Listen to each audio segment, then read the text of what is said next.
Flicks Talkers, what is up? Sounds like some anime music or something. Well, we'll pause that for a second so I can say what's up to everybody. Welcome to the chat, guys. Welcome to... Oh, do I still have the chat on screen? That's funny.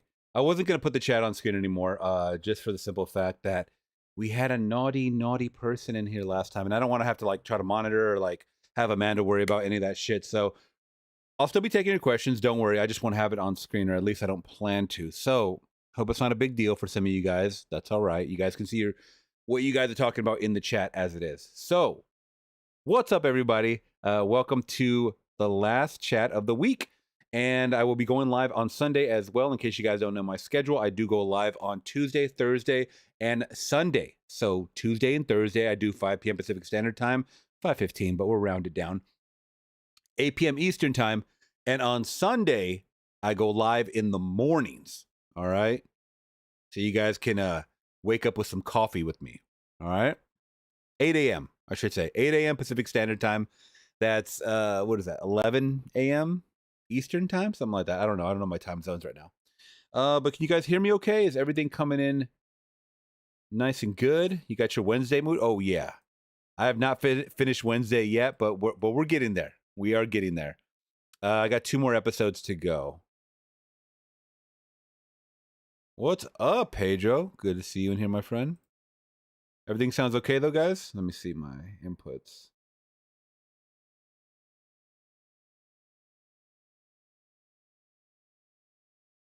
I think I'm okay.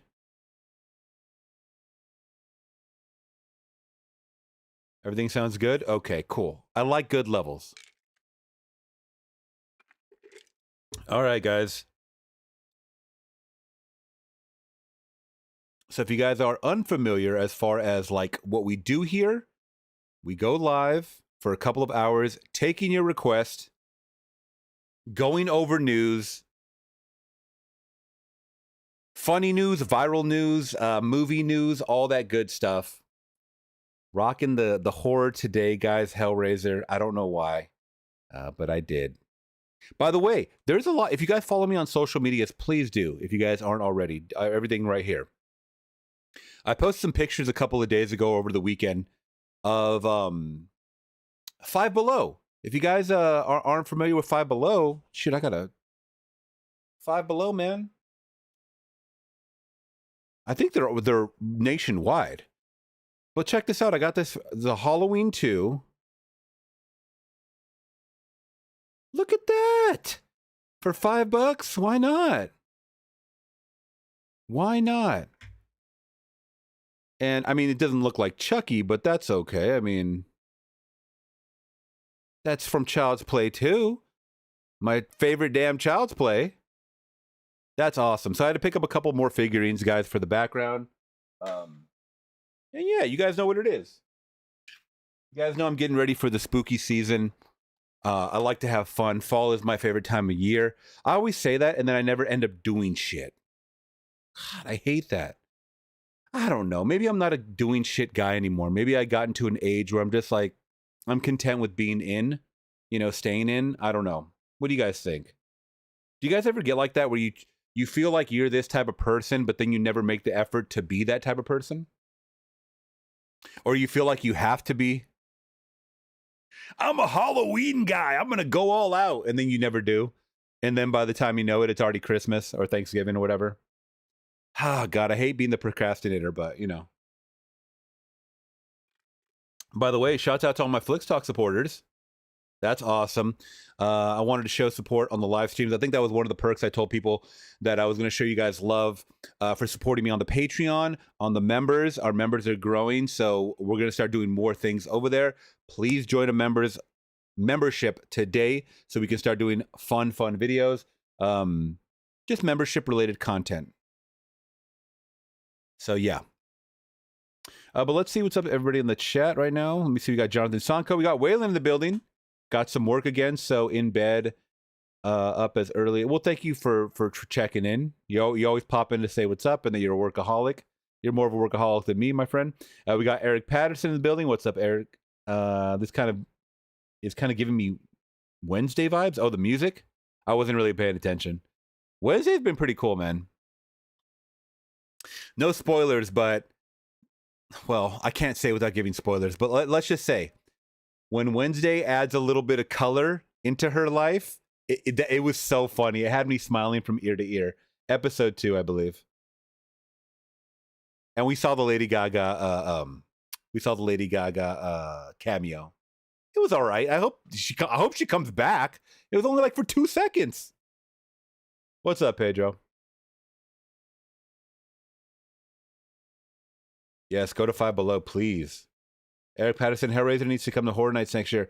They need a new Hellraiser movie. None of this remake shit. I mean, this guy, well, is this guy still alive? I don't know if he's even still alive. The guy, I really don't know. I'm sorry, I'm not that hardcore of a fan. I don't know if he's still alive or not. Doug Bradley, is he? He is alive, and he's 71.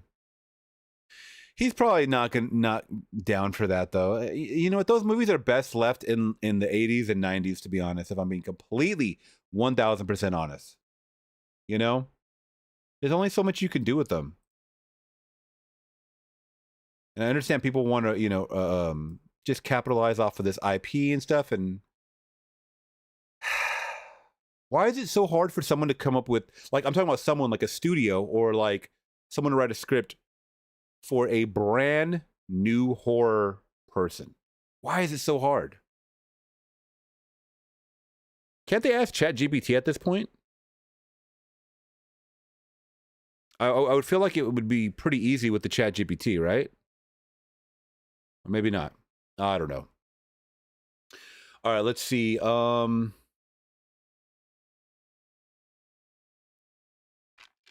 Yeah, Halloween all year round.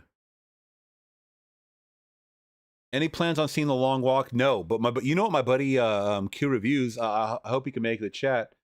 Maybe I'll wait to watch. Wait till he gets in here if he does come in here. If not, I wanted to check out his. Man, this was a deep one, man. Had an out of theater reaction for it. Oh, by the way, I keep forgetting to talk about it, man. We have some stuff that I keep forgetting about that movie, man. The Long Walk. God, there's like a viral clip going around. So I'll pull that up as well. I read about it too, but now they actually have video on it. Let's see if there's any more video. I saw one video, but it's like, okay, can we like, is there any more? Like, there has to be. When there's a viral sensation like this, guys, okay, there is more. There is more. All right, that's what the f I'm talking about. Let me see right now. Gotta open up multiple tabs, y'all. But yes, The Long Walk. That is a movie that definitely intrigues me. Am I gonna go see it? Honestly, if I get a minute, I might go check it out. I'm not 100%. I've stopped going to the movies. I have very limited time. I have so much shit to do, you know. Editing is number one. Editing is key. It's always number one for me. And that takes up a lot of time. I don't know. We'll see. It does look cool.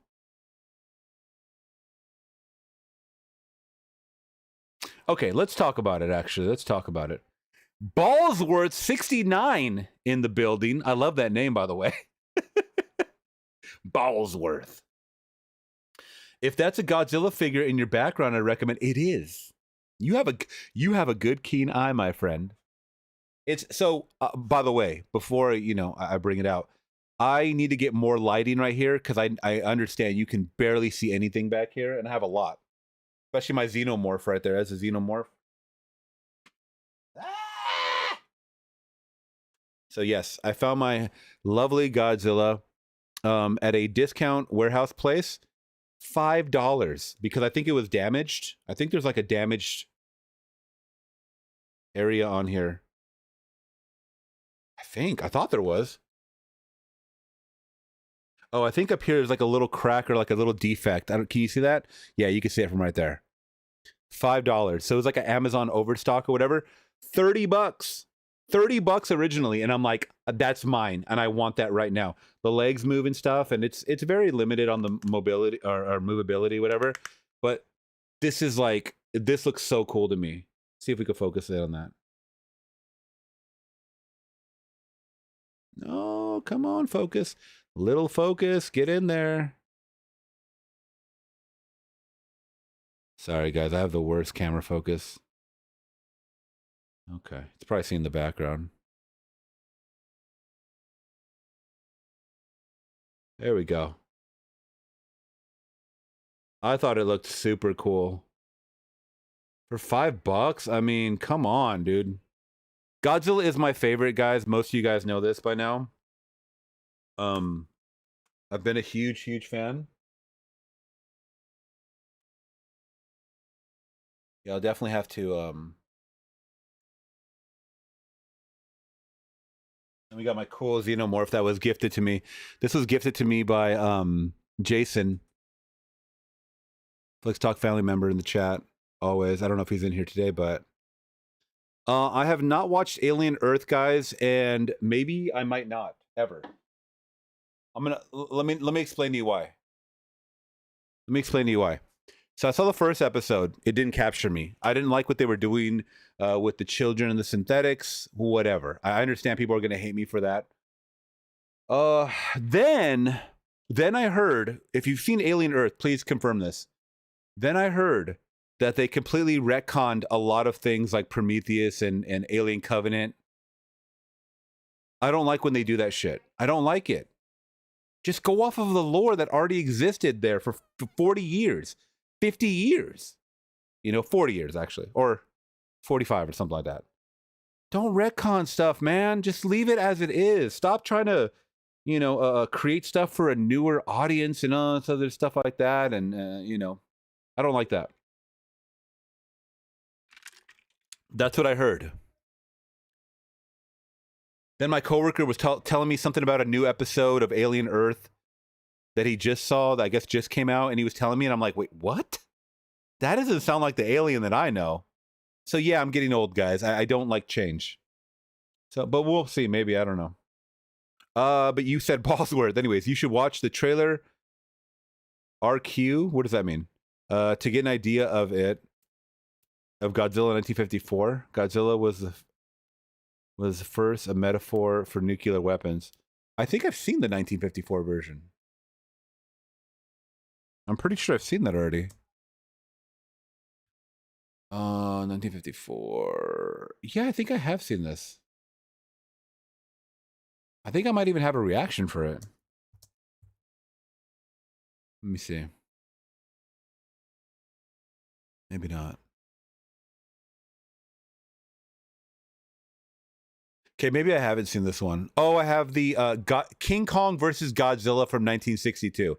That's the one that I've seen. Okay. But anyways, guys, let's get back to the long walk, okay? So I'd read this before. That everybody's trying to gimmick. They're trying to do a gimmick, right?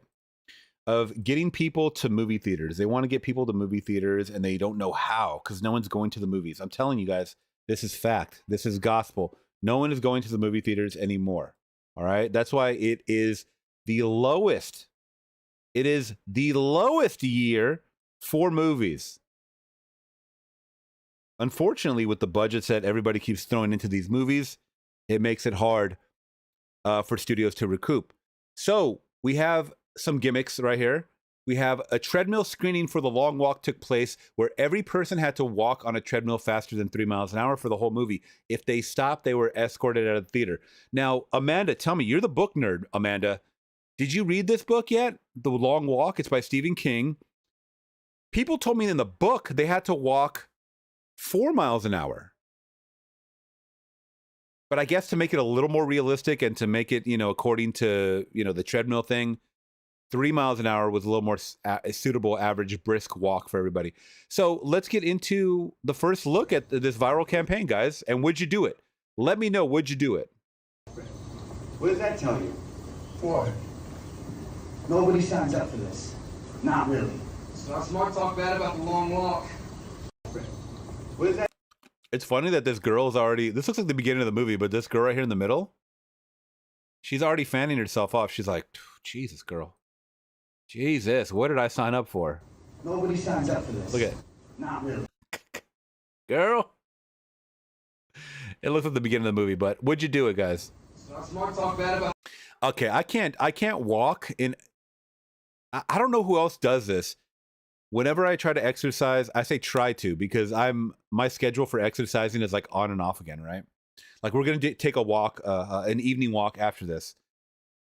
I go in shorts. I go in a t-shirt. I cannot wear anything thick. I'm sorry. I don't know why people go with sweats on and pants. No, hell no. You know, yoga pants. I can't do it. I cannot do it. But anyways, that was kind of the moment right there, guys. There's also another clip right here. I don't know if this is the same screening. This guy's reaction to the long walk during the treadmill screening. Okay. Nothing beats a Jet 2 holiday. And right now, you can... Oh, shit. Okay, so we got some reaction shots. That's kind of cool. This girl and guy, they both give a reaction right here on the left.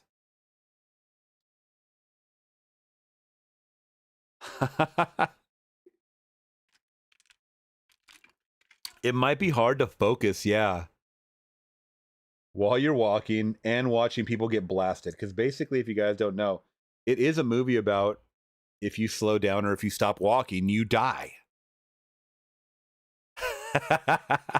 That is kind of funny. I kind of like that. Let's see. Amanda says I would totally do that. Eric says I would do it too. Well, you guys are brave. You guys are brave souls. Oh, you did read the book. Okay, they had to walk 4 miles. Yeah. So that's cool. Spooky! With the Taco Bell? Oh man, I'm jealous. Let's see. We got Braxton in the building. There's 2 Godzilla PS2 games. 2. In one version, you can play as a 90s or 2000s Godzilla. Ooh, okay. You know what? I'm actually going to look that up right now. I like old school gameplay. Well, is it just called Godzilla? PS2 game? Oh my God, this looks... Wait. Save the Earth? I was going to say, that based on this thumbnail, it looked like bad quality. All right, let's see, y'all.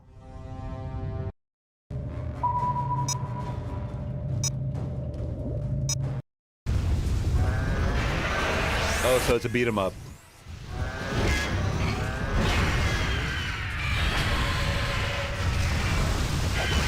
Okay.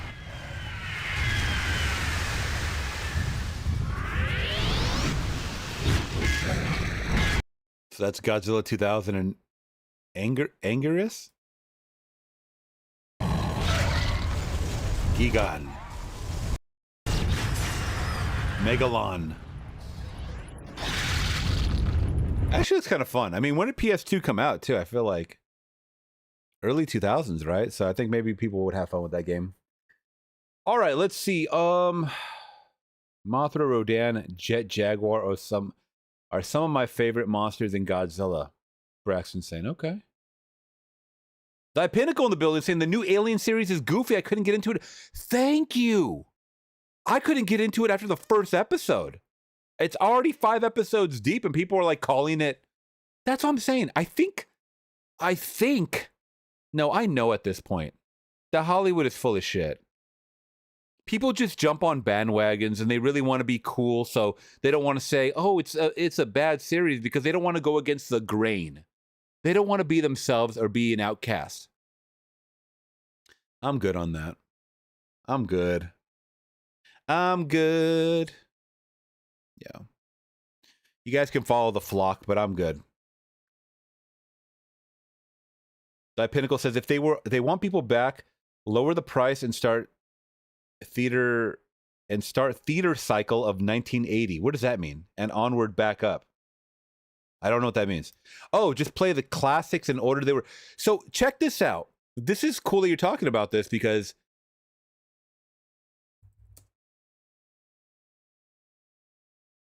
Jaws just celebrated its 50th anniversary. Did you guys know this?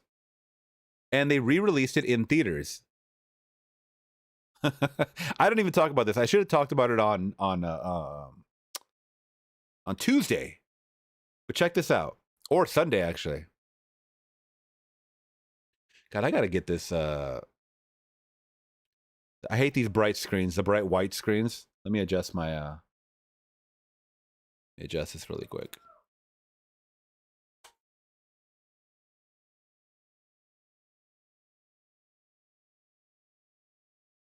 All right, that looks all right. Okay. He's like blowing me out of the screen over here. Okay, so Weapons is killing it once again. We talked about Weapons. But check this out. If they have it here in this article. So it was a Labor Day weekend. By the way, it's the lowest Labor Day weekend. Hold on, let me turn this down. Okay. It is the lowest Labor Day weekend on record. Last year made way more than this year, guys. Okay? But it's funny in the fact that this says, check this out. Let me see if I can find it. Oh, man, I hope because I heard someone talk about it. Okay. So this week, we're not counting K-pop Demon Hunters because that came out last week in theaters. But in second place, Jaws 50th anniversary collected 8 million with 3,200 theaters, which is not too shabby. A full nationwide theater release, I think it's 4,200, 4,300. Okay, now check this out. Where is it? Where's the... Okay, here we go. Caught Stealing. Caught Stealing made 7.8 million. This is an original movie that just came out with Austin Butler, Zoe Kravitz, and it made less than a movie that came out 50 years ago. That is what's funny. And I think the budget on this is, 40 million. Okay, I thought it was 50. $40 million. Guys, we're getting flop after flop. Flop after flop. It has positive reviews with 84%. It's a flop. It did not beat Jaws. Start questioning these things. Start questioning these things, guys. When you think that the theaters are, coming back or whatever, start really looking into this shit. God, I'm telling you, I don't just say things to say them. I don't know why people think that. I don't know why people think that. And movies keep getting pushed back. Movies are all getting pushed back to Dune is coming out next year. Dune got pushed back. Mortal Kombat 2 got pushed back. What does that tell you for this year? They don't want to release movies in theaters, guys, because they're not making money. What does that tell you? Yeah. So Sigma in the chat is saying, what about Sonic 3 and Minecraft movie in the box office? So this is called cherry picking. Cherry picking is when you grab a handful of successful movies for the year 2025. We're already 9 months in. Lilo and Stitch, Minecraft movie. I don't even know what Sonic made, to be honest. But Lilo and Stitch and Minecraft movie are the biggest ones.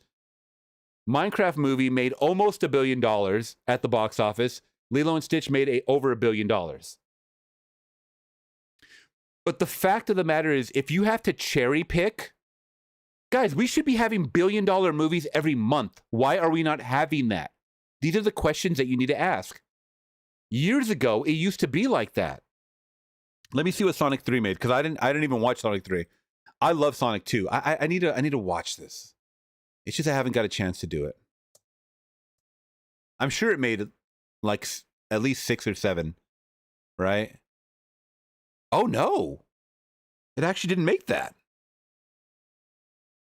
That's kind of interesting. Oop.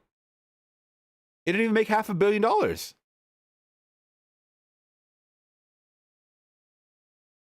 That's actually kind of interesting for me.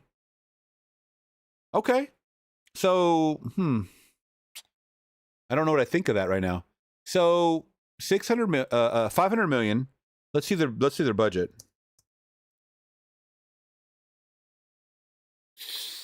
Okay. So their budget was about 120 million. So they made profit off that. They made profit. You got a 2.5 times your budget. You have to. You have to account for marketing budget. So Sonic was profitable, but not by much. Not by much. But the fact still remains, guys. The fact still remains. I follow numbers weekly, okay? If you can only cherry pick and tell me, you know, weapons, sinners, a Minecraft movie, and not Sonic 3, because I'm not even counting that. That was not. If you can, a handful of movies, this is a literal handful of movies in the year of 2025, we have a problem. Houston, we have a problem. Remember, there used to be bangers that were making money every month? What happened? What happened, guys?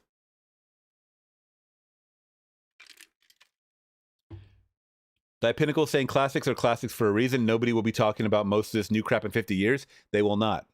They will not. I saw a video essay 2 days ago where this guy was talking about comedy specifically and how they don't make comedies anymore for X, Y, and Z reasons, right? Mainly because of, you know, the political climate, and people get offended by jokes now. They can't even grasp what a joke is. But that jokes used to account for like 20% of the annual box office revenue. Now it's like less than 10%. Nobody's making comedies anymore, and nobody's going to go see comedies anymore. Why is that? You ask yourself these questions, guys. The climate of the world dictates what entertainment gets pumped out to you. For some reason, they keep the budgets higher and they expect these returns. It's not going to happen that way. You know, if you hold these fandoms close to your chest like a Sonic or whatever, right? You better damn well go tell your neighbor, your cousin, your sister, your brother, your girlfriend, your boyfriend, your whoever to go and buy a ticket. Because if these movies don't make money, they are not making sequels, they are not making spin-offs, they are not making TV series, they're not making any of this shit. It doesn't matter how hard your fandom rides. Does not matter. If you in your heart of hearts love these movies, they have to make money. They have to.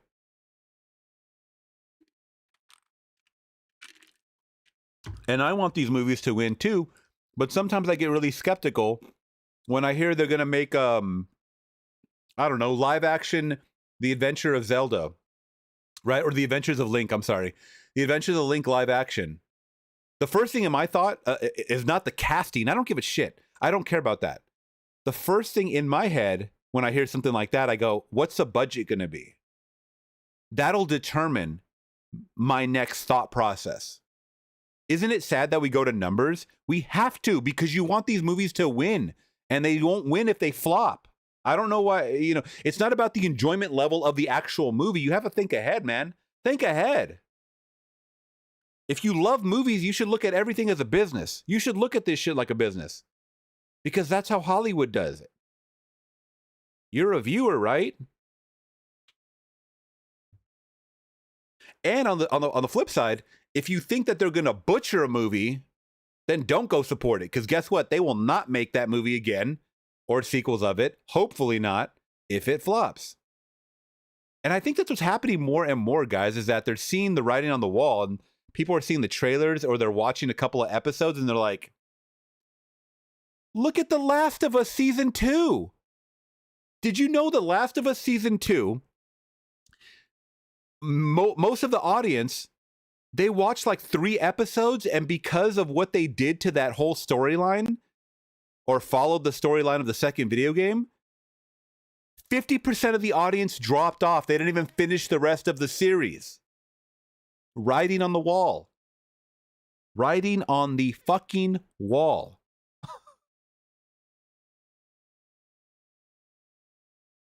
You know what I mean? So it's like,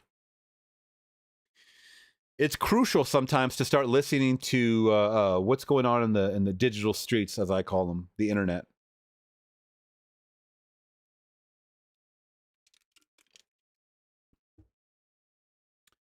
Not only did they used to have hits more often, but once you put inflation calculation, they were also cheaper to make. Yeah.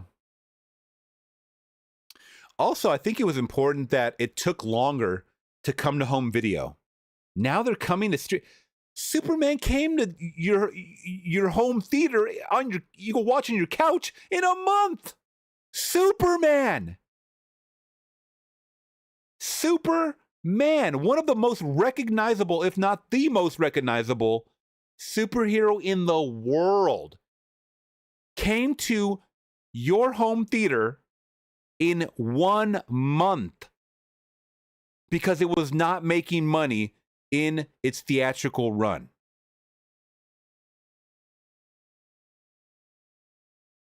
That was supposed to be the movie that saved 2025. Nah, we don't have those movies anymore, guys. We don't have those movies. And stop acting like Avatar and all that. You guys act like Avatar comes out every month. No, we don't have an Avatar movie every month. We don't have that. You know what I mean? So I'm just not going to the movies anymore, guys. I'm gonna stop trying to be, optimistic and say, oh, you know what? Because one movie came out that I really liked 3 months ago, then that means every single week I'm gonna go to the movies and expect the same results. It doesn't happen that way. If I start hearing a buzz about a movie, then I'll check it out and then make up my own determination, you know?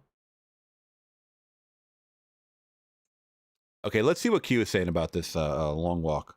I wish he was in the chat so he could see, but it is what it is. Yeah, man, this was a deep one, man. I'm thinking, man, if I had to just walk, how long could I last? You know, I'm in pretty good shape. You know what I'm saying? Give me 20 years later, I would have did better. You know. Q does CrossFit. Q's in his late 40s, I think, and he does CrossFit. I'm saying I'm in my late 40s now, but I think I can make it. I can make it at least to 8 miles. Oh, hell no. My guy. Yo, what's up? Q reviews straight out of The Long Walk. Was gonna ride to One Wheel, but you can't do no One Wheel when a movie called The Long Walk. Stephen King adaptation, gonna keep it very simple. It's a game show. Well, not a game show, actually reality thing where you walk until you die, or you be the last one standing because everybody around you is gonna die. This is the feel-good movie of the year. I haven't felt this good since Barbie, let me tell you. This fool said this is a feel-good movie of the year. I hope you're being facetious because I don't think so. No, I'm just totally kidding. Okay, thank you, Q. God, this movie's dark, bro. It's like one of those movies you watch once. Like Schindler's List is great, but like you only watch that shit once. Like this movie. Oh, I gotta watch that. By the way, for my 50K subscribers, we're getting there soon. By the way, guys, for 50K, I've been thinking about just dropping a I can never fucking say that. Schindler's List reaction. Dark and so brutal that, like, yo, I don't think my wife couldn't handle this movie. She'll be a hot mess. You know what I'm saying? But overall, though, it's good. What's my man named Damian Johnson from Alien Romulus steals the show. He was great in Alien Romulus. He's even better here, bro. He's even better here. The whole cast, by the way, is fire here. That's everybody around you, expect not to see them at the end of the movie. Just put it like that. That's the name of the game, so I'm not spoiling it. But what it does, you get attached to the characters, of course. I think the trailer gives away way too much, by the way. Like, you see a bunch of people that are about to die, and you know who's going to die in it. I hate when they do that shit. It's like, God damn, man, I like that guy, though. I like that guy, you know what I'm saying? The little Asian guy, he's funny, he's good. You get very attached to him. You get very attached to a lot of these characters here. So to see them getting knocked off in such a brutal fashion is rough, bro. At first you get kind of used to it, like, oh, damn, well, we didn't know him and shit, so fuck him. So he dies, you know, he got the red shirt, so he dies in the most brutal way. You know, his head blown off from here to here, crazy shit. They even address how you take a shit, because like you gotta walk and walk, you can't stop, you gotta stay up for 3 miles per hour. Like, how do you take a shit? You kind of run and shit. They had it really here in this movie, and they talk about it, so I appreciated that too. What? But man, this movie's pretty good though. You know what I'm saying? This movie's pretty good. It's super dark. Like I said, I'm gonna watch it again, and I probably make my wife watch it again. But this is not the type of movie you put on Thanksgiving. It got a lot to say about America and society nowadays, because it's like with reality TV and with things that's going on nowadays, you can see people trying to get out of a wave of poverty, but just walking. And don't stop until you're the last one stop. But what's that say about us? It's a very deep film, and I. Okay. Shouts out to him. Go check out The Long Walk, out of theater reaction from Q Reviews. Is that out yet, or does that come out this week? That I don't know. That is out. Oh, this. Oh shit! Not till next week. Oh, he saw an early screening. Okay, Q. All right, I saw you guys have to wait on that one. Okay. All right, let's see what we got up, guys. Oh shit. I got so many stories to talk about. There's so many stories. So many trailers too.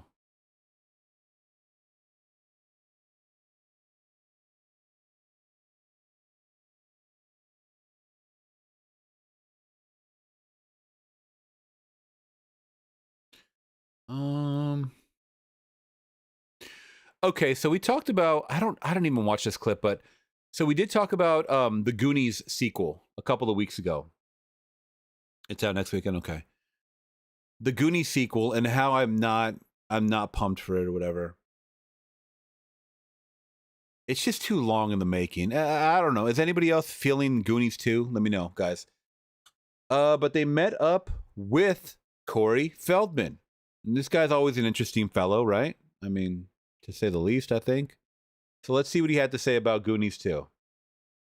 I know the Goonies, everyone is waiting for a sequel. Can you tell us anything else about what's going on with that? I mean, I don't really know a whole lot. All I do know is that there's definitely more activity than there has been in a long time. I know for sure Steven Spielberg is doing this with... Squeeze me, baking powder? Steven Spielberg is involved with Goonies 2. I don't know whether to believe him or not. But if so, that's a big deal. I'm still one to believe in the directors, man. If you got a movie with a solid director, that's why I'm actually really pumped up for the whole, not to go on a side note thing, about the Adventures of Cliff Booth. Because even though it's not directed by Tarantino, it's directed by David Fincher. It's going to be written by Tarantino. So it's like when you get two minds like that, it's a recipe for something good. Now he's saying Spielberg is involved. We'll see if that holds true. Warner Brothers. I know for sure Lauren Schuler Donner is taking over the mantle for her husband, and she's definitely involved on the production side. And I know for sure that Chris Columbus is back to help create the story. What? What? Okay, he is dropping big. Are these confirmed names to other people or just Corey Feldman? Because once again, Corey Feldman is talking about some wild shit back in the day. But he's saying Spielberg is directing and Chris Columbus is writing and producing? This is like my childhood. This is my childhood. Directors and producers coming back together. So this one lady, he mentioned Lauren Schuler Donner. Does anybody know who that is to take over the mantle for her late husband? Who was he in the movie? Lauren Schuler Donner. Oh, she's a film producer? Okay. Is she an actress or?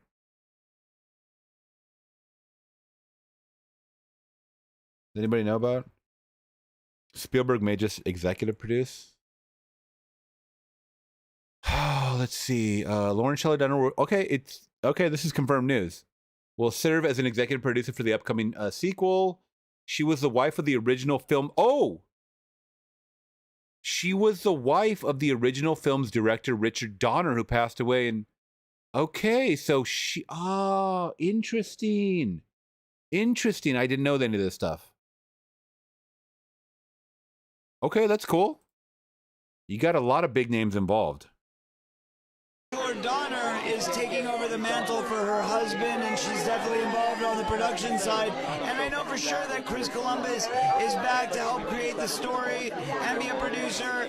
And I saw the same update that you guys did, that they've already delivered a first draft. But you know what? I have not gotten the call. So as far as I know, they're making it without me. I wish them luck. I know. Do you think they would not include Corey Feldman? I mean, yeah, he's wacky and shit, but bro, they have to include you. You still look decent. I mean, halfway decent. You know, it's not like they're trying to do a National Lampoon's Family Vacation reboot with all the same Chevy Chase and Beverly or whatever and Randy Quaid, and it's like everybody's looking all fucking bizarre, like, you know, at their age, but like you still look pretty good. I don't know. You guys let me know your thoughts about that. Okay, I'm gonna ride for Corey Feldman on this one. I hope he gets the call. I hope he gets the cat.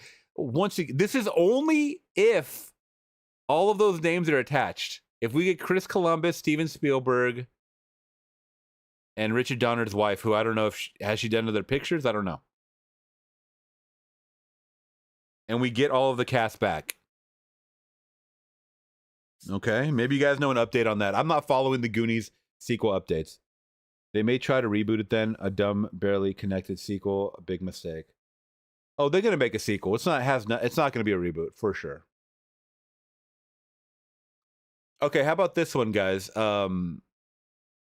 Tyrese says the king of R&B is R. Kelly while performing in Chicago.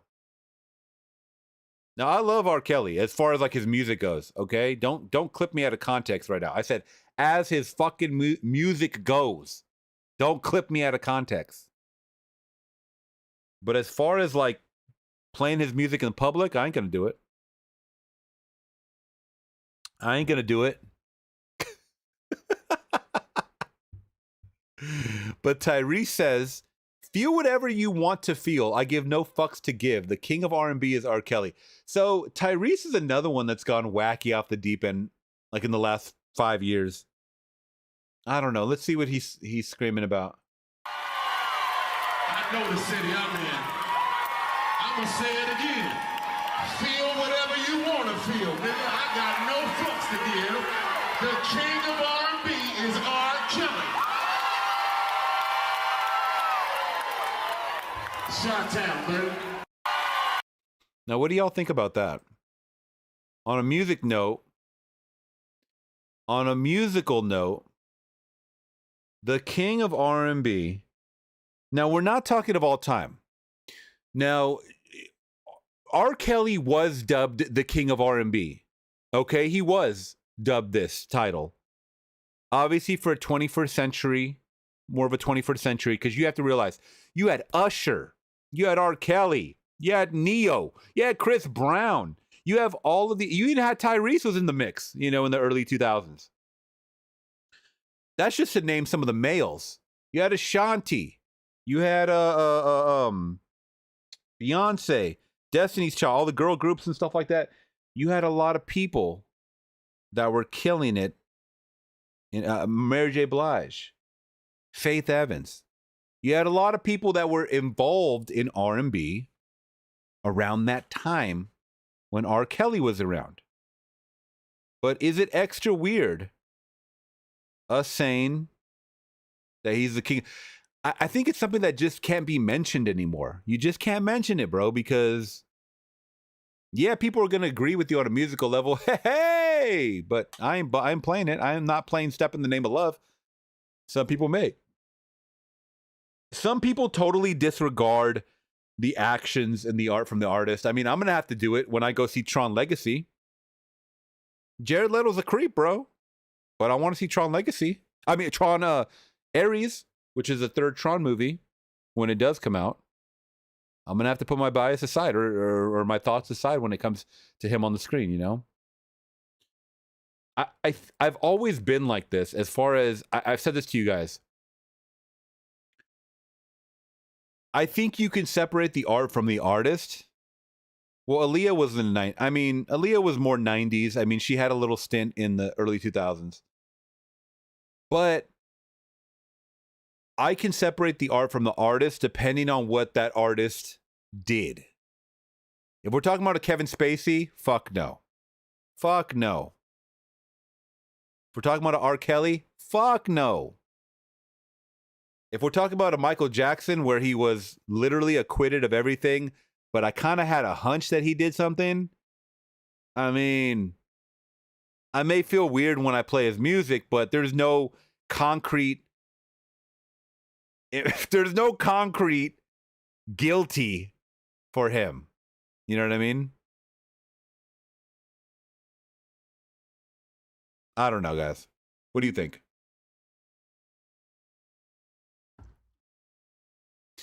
All right, and speaking of Tron Ares, we go over this sometimes.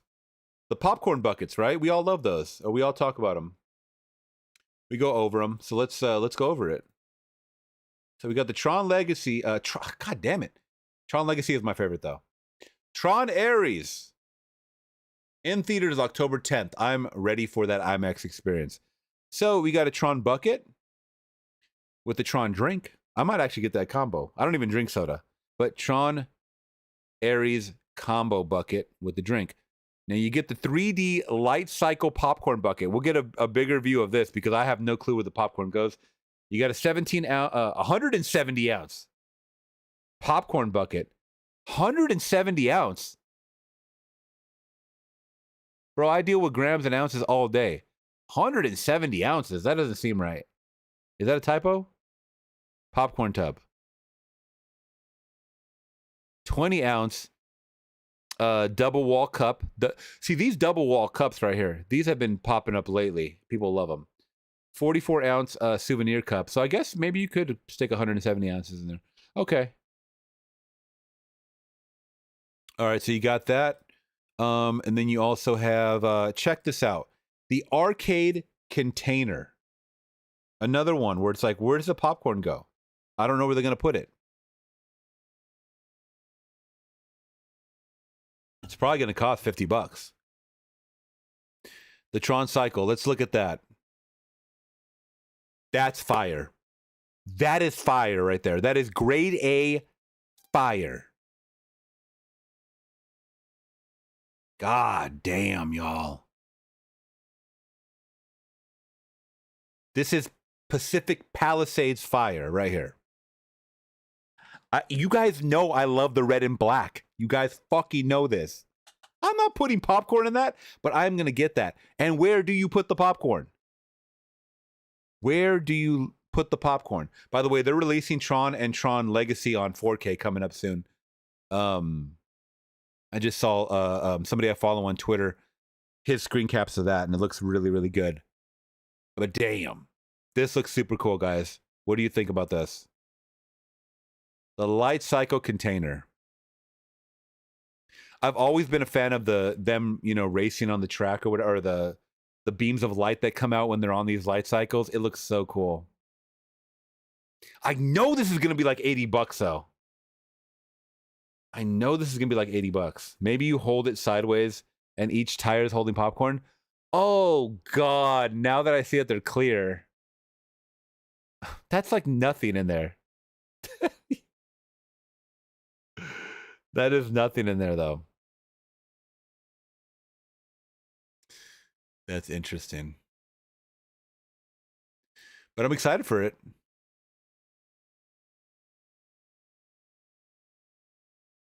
All right, guys. So this popped up on my feed as well. We'll go over this. Requests are on, by the way, guys, in case you didn't know. So they're speaking about, let's go back to Alien. Got the little Xenomorph right here. Boom. You can barely see him. So this popped up on my feed, and I'm like, this has to be AI. This has to be some kind of green screen or something. No, this is absolutely real. And it points to raw shrimp. There was an incident that happened recently where raw shrimp invaded the USA. Did you guys hear about this story? Please be careful if you're buying shrimp at Walmart, specifically the great value shrimp from Walmart. Let's check it out. And holding your laughter. Mr. President, this is a photograph of the alien from the movie Alien. How are you this guy on the left and not laughing right now? This is what you could end up looking like if you eat some of the raw, frozen shrimp being sent to the United States by other countries. Now, let me tell you what I'm talking about. In late August, the FDA found that raw frozen shrimp from Indonesia was being sold in Walmart. Why are we getting shrimp from Indonesia? I don't get that. Specifically in Walmart stores in Alabama. Q, I just showed your review, your out-of-theater reaction for The Long Walk, man. Good shit. I'll have to watch the rest of it later. We watched a couple minutes of it. Arkansas, Florida, Georgia, Kentucky, Louisiana, Missouri, Mississippi, Ohio, Oklahoma, Pennsylvania, Texas, and West Virginia. West Virginia. It was being sold under the Walmart label called the Great Value label. If you eat it, how could you end up looking like the alien in the Alien? The alien of the alien? Bro, first of all, stop it. You're too old to even know what the fuck you're talking about right now. I mean, he should... Come on. To even correlate that if you eat raw shrimp, you are going to get a parasite or something. I'm guessing he's equating the alien popping out scene of your chest to that happening if you eat the raw shrimp that was being passed around from Indonesia. That's not going to happen. You know what's going to happen? Thank you, my friend. You know what's going to happen is you're going to get sick and probably have like food poisoning or something symptoms, you know, and going to the hospital or whatever. That's it. I don't know. You eat raw food by accident. What you get like food? That's like food poisoning, right? Yeah, careful with that great value label. But you're not going to turn into the alien from Alien. This guy is so serious, too. Under the Walmart label called the Great Value label. If you eat it, how could you end up looking like the alien in the Alien? That's a bold accusation, bro. You better say allegedly. Because the shrimp was radioactive. I kid you not. What the once again, the alien from Alien had nothing to do with the radioactivity. Have you seen the movie Congressman? They were in space, bro. They had nothing to do with this. Is not Godzilla. All right. They had nothing to do with radioactivity. The fact that this is real scares me. It had a radioactive isotope in it called cesium-137. It'll kill you. Even if it doesn't turn you into the alien if you eat this stuff, I guarantee you'll grow an extra ear.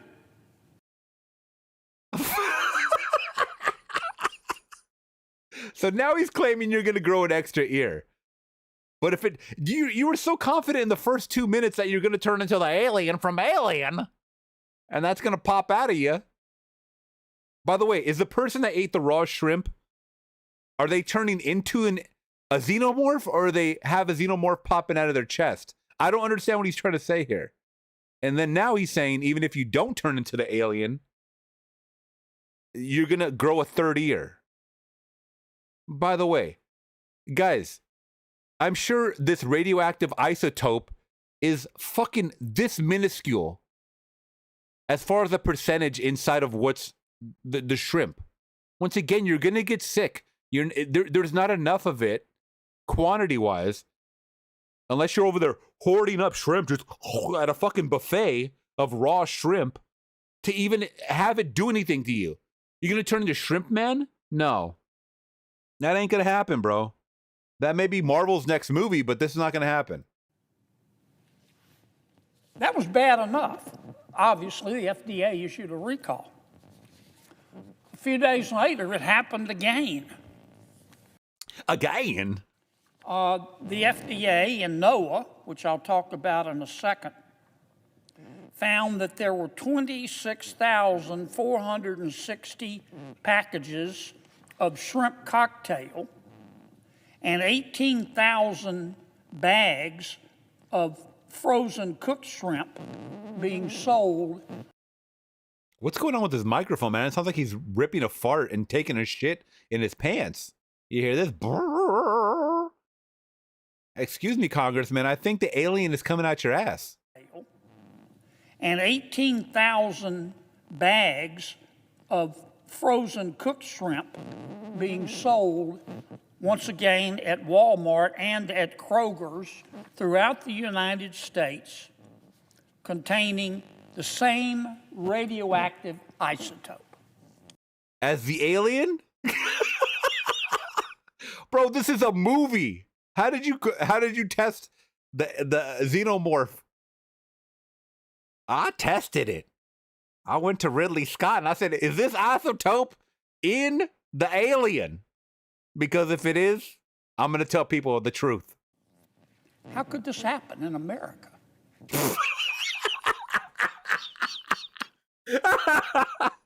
What do you mean in America? How could this happen in the world? What the fuck? Why is it just America? Shouldn't you be investigating Istanbul or whatever? Where did he say they come from? Indonesia? Go investigate Indonesia, the packing plants that they come from, or the water that they get them from. How could this happen to America? What do you mean? Because we buy shit cheap. That's why it happened in America. Because we import everything from third world. What are you talking about? How could this happen to America? This is unconscionable. I'll tell you how. Because that shrimp from other countries, which don't abide by the same rules that... Bro, whatever is happening with the audio, it sounds like he's farting. You cannot tell me it doesn't. Turn up your speakers. It sounds like he is... This old man just let one off in his Depends. Which don't abide by the same rules that we abide by in America, which if you eat it will may turn you into the alien, that at a minimum will cause you to grow an extra ear. It's not being inspected. It's okay, and to thy pinnacle that said he's being goofy to make a point, bro, he is speaking like this is fact. There is no sarcasm in his voice whatsoever. He said if it doesn't turn you into an alien, you are going to grow a third ear. Listen to that again. This is grounds for defamation, I think. Who is going to sue him? I have no clue. Turn you into the alien, that at a minimum will cause you to grow an extra ear. It's not being inspected.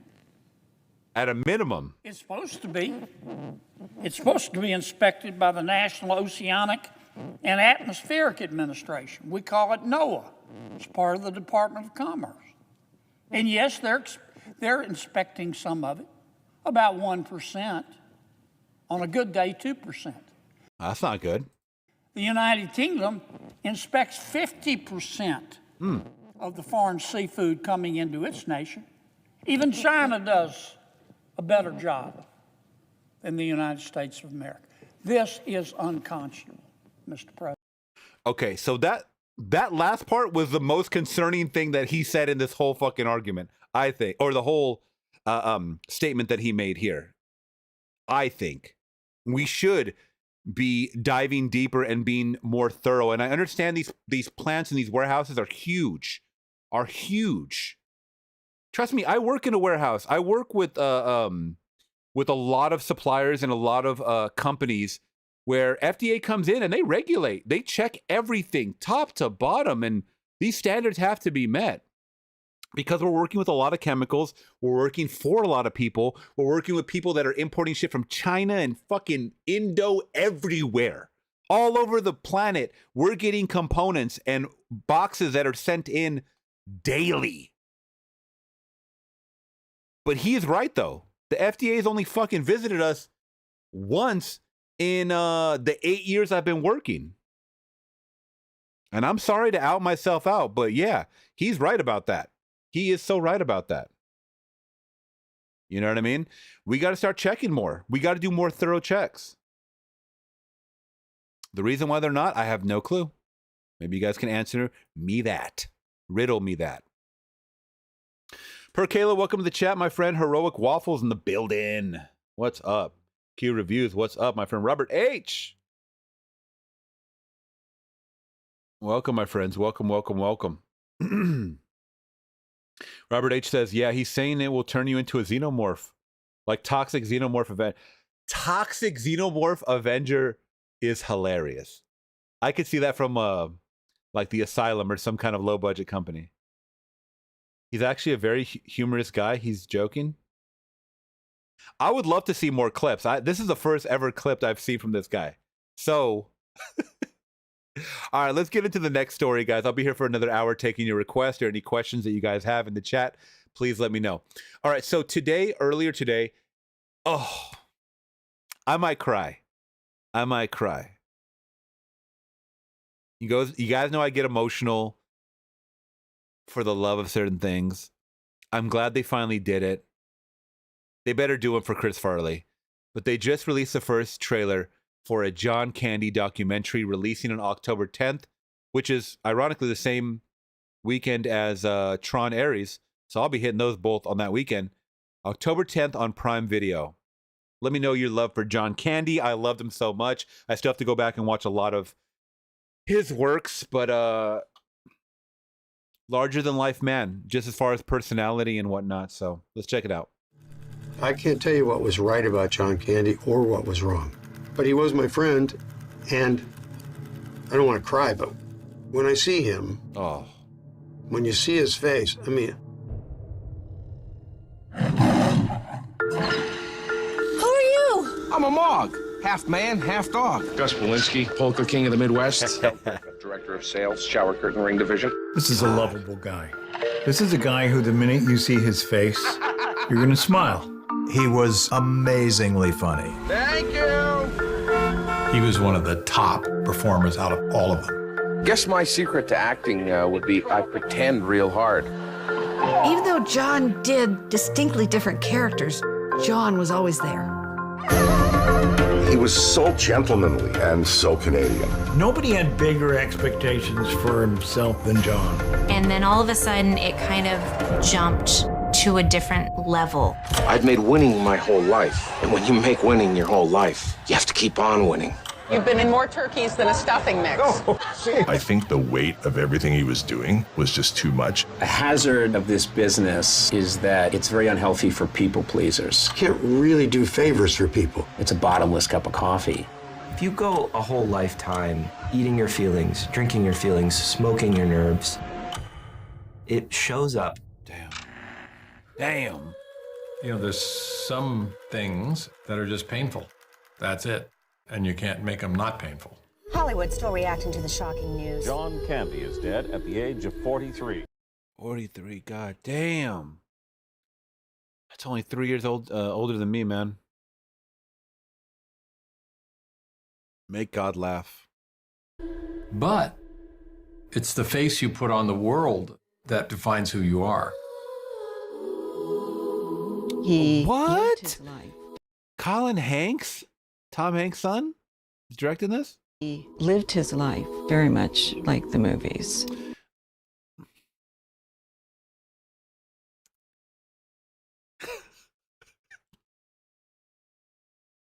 I don't know how I feel about Ryan Reynolds in this moment. I love Deadpool, don't get me wrong, but Ryan Reynolds is a very hated person in this household right now. I'll just say that. He was the child that made everyone happy. And he was the adult that did that. You know, I remember John caring when not a lot of people. Oh, yes, they got Macaulay in here. Every time you go away, This is no meager life we reflect on today. you take a piece. Wow, fucking Mel Brooks. This is as full a life as any human can live. Hi, Daddy. Hi, Jennifer. How you doing? Magnificent of visage, eyes and frame. A titan of a gentle, golden man. Well, you think what you want about me. I'm not changing. I like me.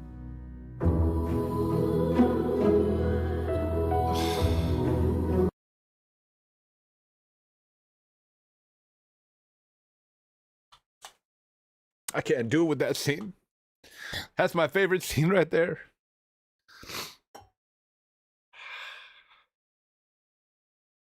Sorry, guys. I need a minute.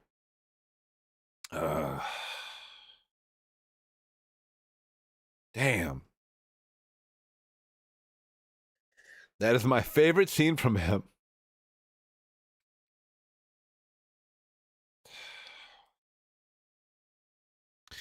That one just caught me by surprise. I didn't think they would show that one. I mean, it is an iconic, quotable scene, but... And I watched that movie, Planes, Trains, and Automobiles, every Thanksgiving. So...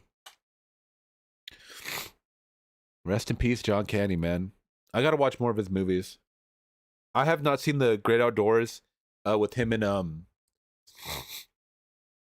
Who is that? That's with him and...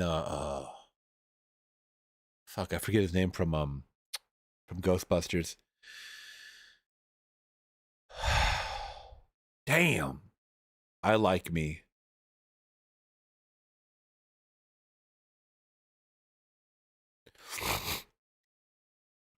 I'm watching that. Dan Aykroyd, thank you. But to die at 43, I mean, to have a, you know, to eat your feelings, that's a drug, you know, that's a drug because some, you know, people will cope with their feelings with, you know, alcohol, like you said, different drugs, whatever it is, you know, but food is a drug. Food is a drug, yeah. Who's Harry Crumb? I have not seen. Cool Runnings was a classic. That was a Disney movie, right? We used to watch that all the time. But yeah, Uncle Buck, Home Alone, you know, Planes, Trains, and Automobiles. The one they showed, he has a small cameo. He's a sheriff in it. Also with Dan Aykroyd. The one with Tupac. What's the one with Tupac or Digital Underground? I forget the name of the movie. Demi Moore's in it. That one's really funny. But fuck, that last scene got me, man. His father died at 36. Yeah, see, you gotta,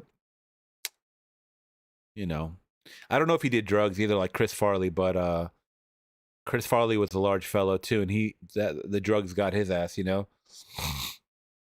Excuse me, guys. I like the heartfelt documentaries. All right, we got another one, guys, to get into another trailer. You guys let me know your favorite. Blues Brothers is a classic. Nothing But Trouble. Thank you so much, my friend. Ah, yes. National Lampoon's Vacation. He does have a cameo at the end there. Wally World. I'm sorry, sir. The park is closed. You cannot come in. You got to come back later. All right, we're going to get off it, guys. So the first, we talked about this a couple of streams ago. The first trailer for Ryan Murphy's Monster, the Ed Gein story, or Ed Gein story, starring Charlie Hunnam as Ed Gein. I was excited when they dropped the posters for these. We had 3 posters. You know, this is the inspiration for Chainsaw Massacre. This is the inspiration for Psycho. Inspiration for something else too. But it's also releasing in October. October is going to be a banger. October is going to be a banger. October 3rd on Netflix, guys. We have our first look at this one. So let's check it out.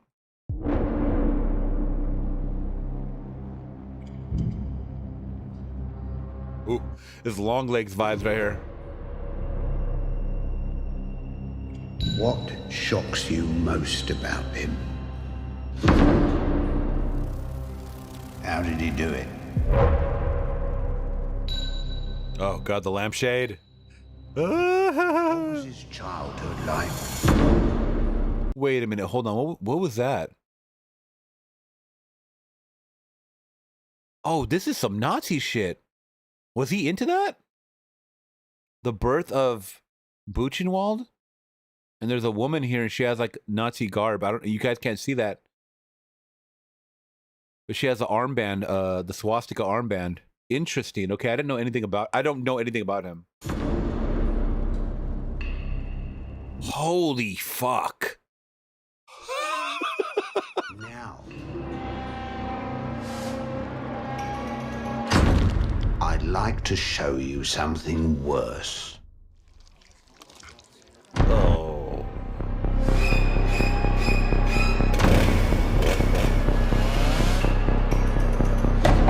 Silence the Lambs.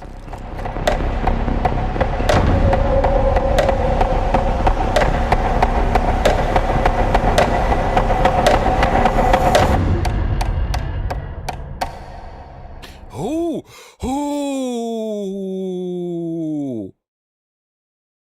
Charlie Hunnam is my guy, bro. He is my guy. I haven't seen him in a lot, but from what I've seen from him, he's good in it. I'm a huge Sons of Anarchy fan too. So, hey man, now is your time to shine, brother. Now is your time to shine. I hope this is, I mean, it's gonna be fucking sick, but I hope he takes me there on this journey, you know, in this series. You're working too fast. I'm sorry, Mother. Just go slow and steady. Take your time, sweet boy. Oh, God. Oh, God. When they make the mask look as realistic as possible, like he actually skinned something and it doesn't look like from Party City or like a Spirit Halloween, it makes it more unsettling. More unsettling, y'all.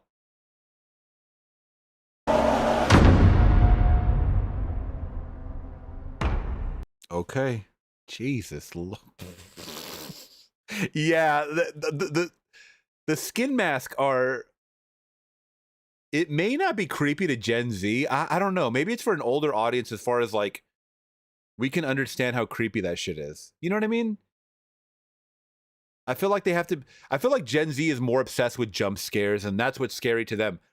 For me, the fact that this really happened is scary, or these events, you know, happened or whatever, is actually scary. And they inspired so many scary movies that, you know, Texas Chainsaw Massacre is one of my favorite horror movies of all time. Psycho is one of my favorite horror movies and franchises of all time. Watch Psycho 2 and 3. And Silence of the Lambs is iconic as it is, you know? So it's just the fascination with the unsettling nature that we're all into. I mean, crime podcasts are at an all-time high. You know, most people know that by now. And they're very, very fascinated, right, with it. All right, guys. Thank you guys so much for enduring. Please hit that big thumbs up. If you guys miss the stream, I'm going to try to add chapters every single time so you guys can jump to whatever topic I'm talking about. I got to start watching more trailers here on live, by the way. I've been kind of neglecting them.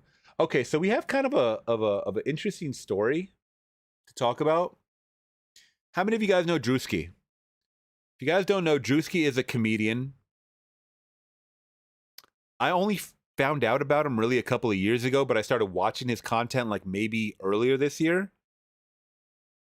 he has this thing where it's like kind of like an American Idol audition where he tries to find like the next big rapper or next big singer, whoever it is, but he's like brutally honest. Very funny. Go check it out if you guys can. Druski, Druski. So now he does these skits and stuff like that, and he did a skit in particular that is going viral, and a lot of people are upset about it. Okay? Now, Druski is a black guy, but in this skit, he's being portrayed, or he's in complete whiteface and white body, for that matter. All right? Now, I'm sure you guys can guess why people are upset at something like this. I'll play a few, seconds or whatever. You guys can get the gist of it, and then we'll talk about why people are upset. By the way, I got to mention, this is a really good white face, white body job right here. Here's the love. Here's the honor. If you can't come in her, come on her. Yeah!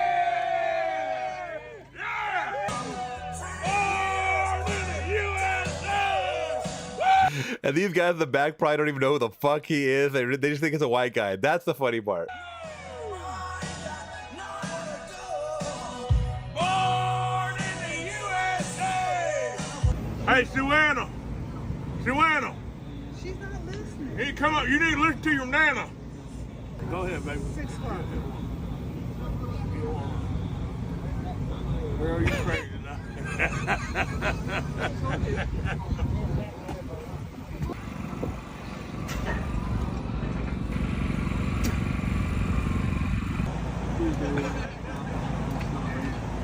Hey, me Ma. How you doing, baby? How you doing, baby? Good. All right now.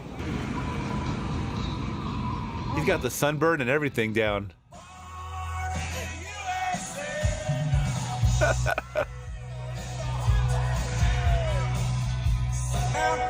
Hey, you lost, boy? No. What race? NASCAR race. You going to NASCAR? Yes, sir. A little bit.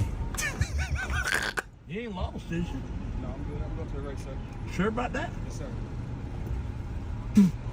Find something safe to do, boy. All right, so obviously you guys get the gist of it, right?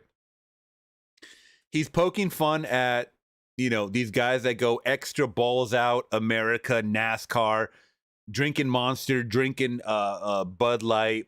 You got the, some extremely sunburned tan, mullet, all that, right? It's an exaggerated character. Now, that's the whole point that I think people are forgetting, that it is an exaggerated character. Now, that being said, with once again, and I talked about this, kind of piggybacks off of why people don't do comedies anymore, is because comedy is supposed to be offensive. I think comedy is supposed to make you feel a certain type of way. Yeah, jokes and you got punchlines and stuff like that, but it also is supposed to be a joke. That's the whole thing. So where this sparked the debate or sparked the questions from people is that, would this work if I'm trying to find some of the comments, if the roles were reversed? And the first thing I'm talking about a white guy doing a full blackface and black body, and people, their automatic go-to is, well, that was done for hundreds of years, or not even hundreds, but well, I guess if you want to think of theater, yeah, hundreds of years. I'm guessing hundreds of years, possibly.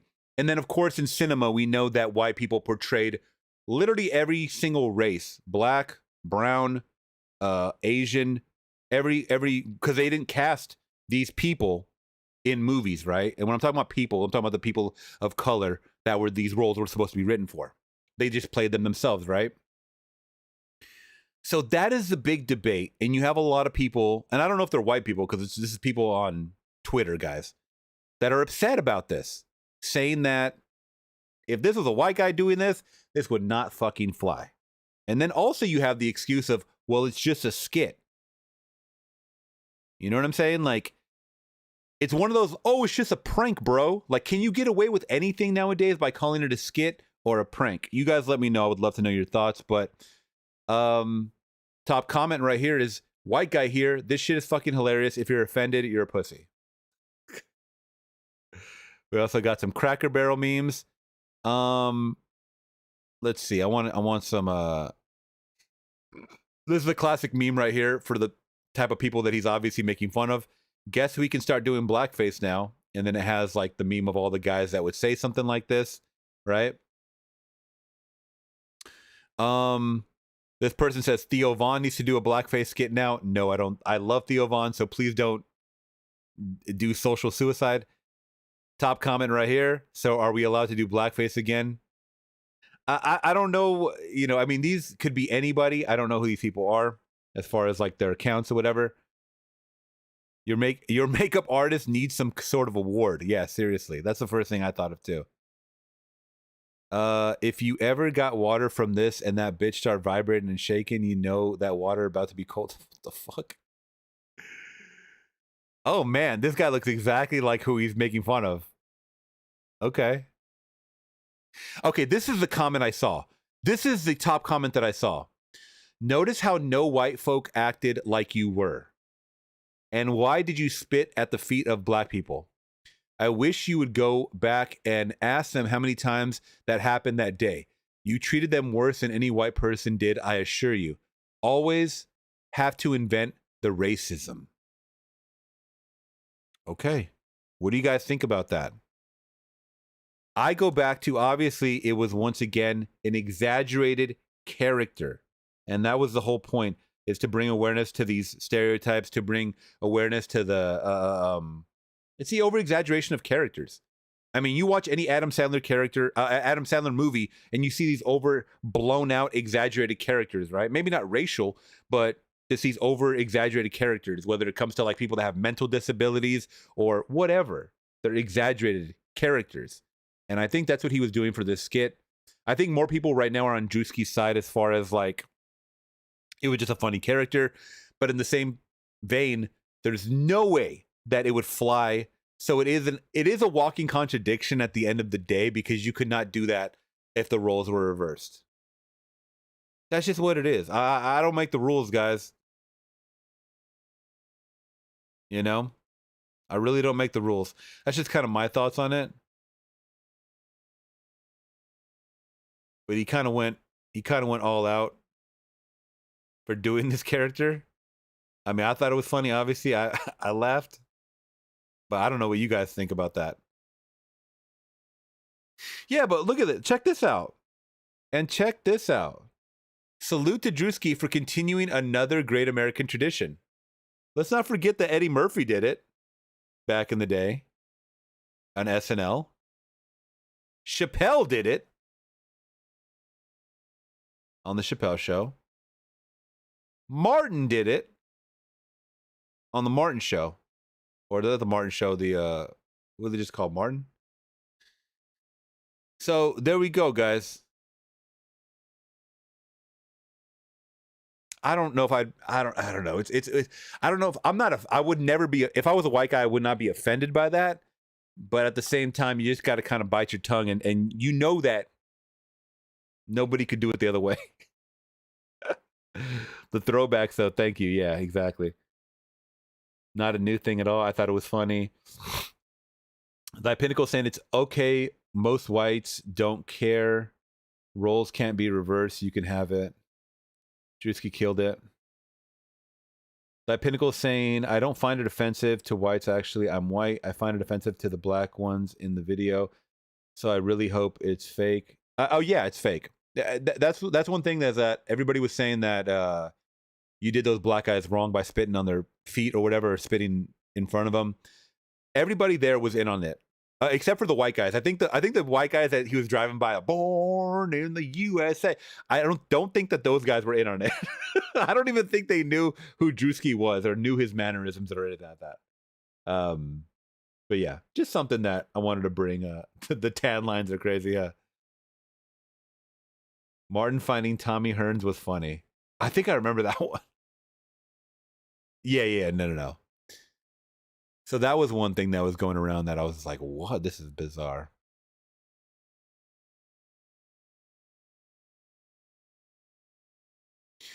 All right, we got another viral clip, guys.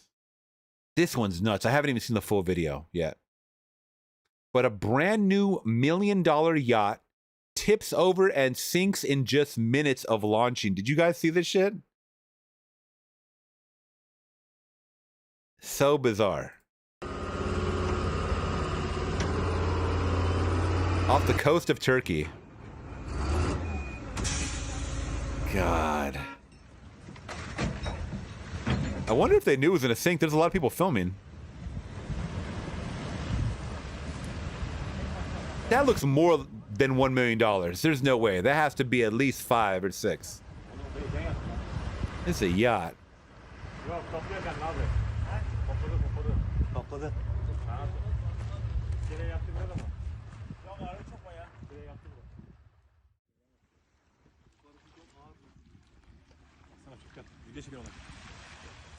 Oh, it's definitely tipping. Oh, gosh. Are you serious? Oh, my God. Yeah, Titanic Part 2. Wow.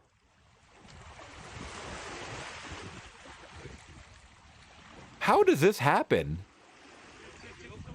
How the hell does this happen, y'all?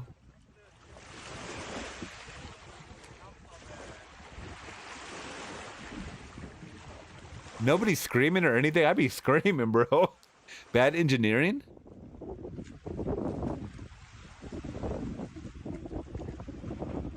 Ridiculous.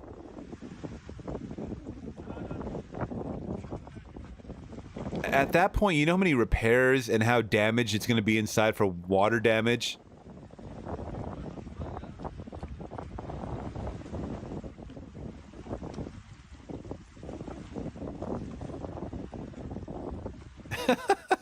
It's like, I'm out of here.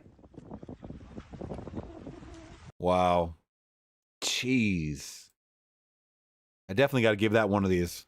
Get the fuck out of here. That is crazy. Is there any more information? Hold on, let me see. There is an article on it. This is crazy.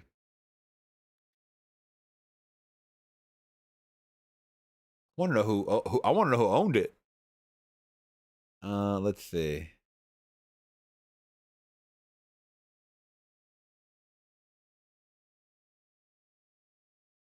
Oh, it wasn't even $1 million. It was worth $940,000. That's probably why, bro. That shit was. Someone cut some corners. Someone cut some corners.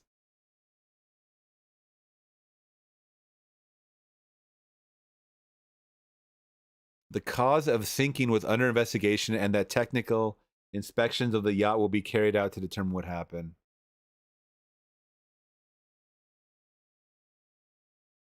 Huh. Okay.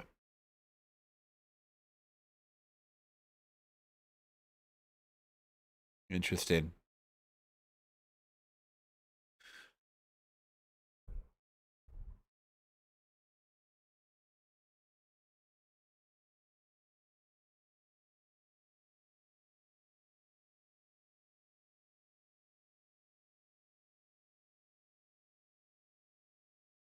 Insurance fraud.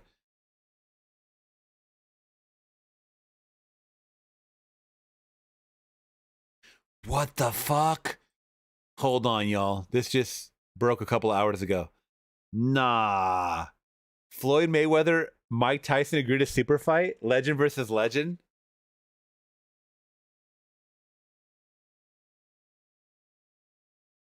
I already know what's going to happen on this one, but damn, who would you go for? So I'm going to be honest. So back in the day, Mayweather was my guy. Mayweather was my guy. Before I started realizing that a lot of these fights were fixed that he was a part of, Mayweather is my guy. Okay?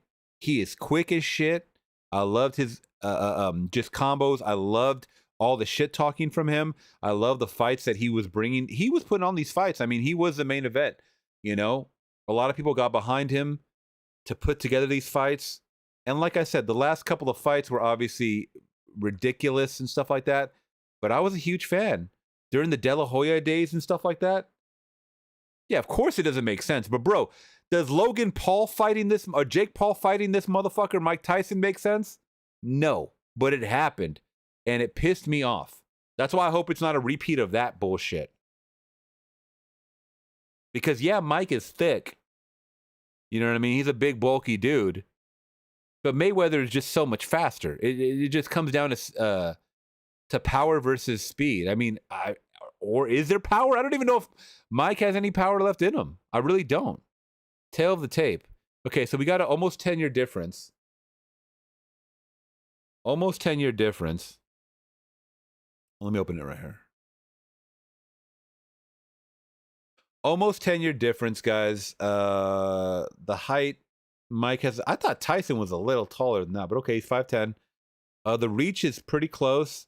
Record, we know Mayweather is 50-0, 50-7 for Tyson. So Tyson's had more KOs, almost double the KOs. What do you guys think? This is just gonna go. It's gonna go the distance, I think, and that's it. You know, they're gonna be obviously shorter rounds, thicker gloves, whatever.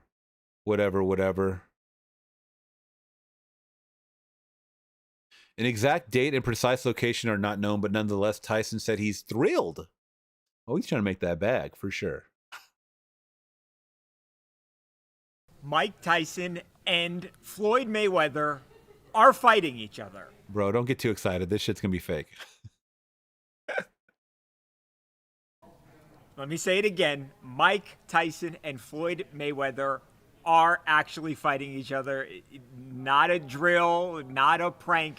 This is actually happening. Yeah, what was the weight difference? I didn't see that. Did it have the weight? I didn't see it. TMZ Sports has learned that 48-year-old Mayweather, 50-0, an absolutely unblemished record as a professional, stepping into the ring with 59-year-old Mike Tyson. Mike Tyson, of course, who is perhaps the most feared boxer ever. Just hell no, bro. Come on. Yeah, I mean, you could have said that 20 years ago, but not anymore. An absolutely ferocious fighter, a vicious fighter. And he and Floyd are going to fight. Now, the fight, we're told, is going to happen sometime in spring 2026. The exact date is not known to us right now, but the... Michael might not make it till then. He's going to pull up in a wheelchair again.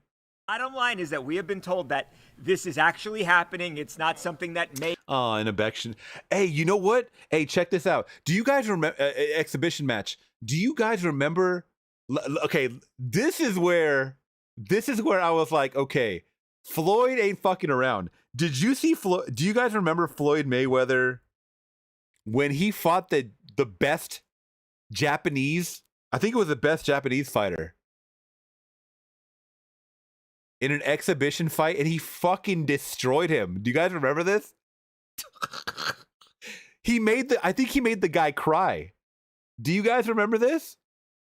If not, I'm going to see how much I can show because god damn. I remember he made this guy cry, bro. I'm pretty sure this is it.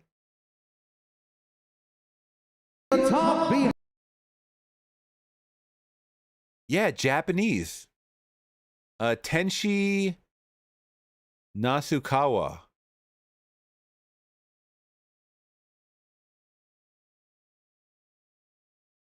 He destroyed this guy. And this was supposed to be Japan's like best boxer at the time. It's like 5 years ago. I sleep. 3 rounds is nothing for me. Floyd tolling with his opponent right now, just throwing not even jabs, just tossing that left arm out.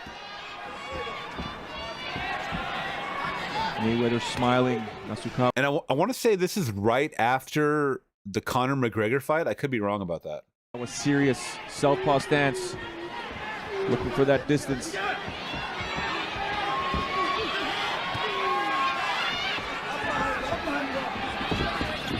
After so, Pence is a little intimidated. A young man taking on a veteran. Like I said earlier on, the greatest boxer of his generation, 50-0, and he's the one hunting his opponent right now. Oh, he got one off on him though. He got one off on Mayweather. Left. Mayweather likes it. He's smiling. Hands are up.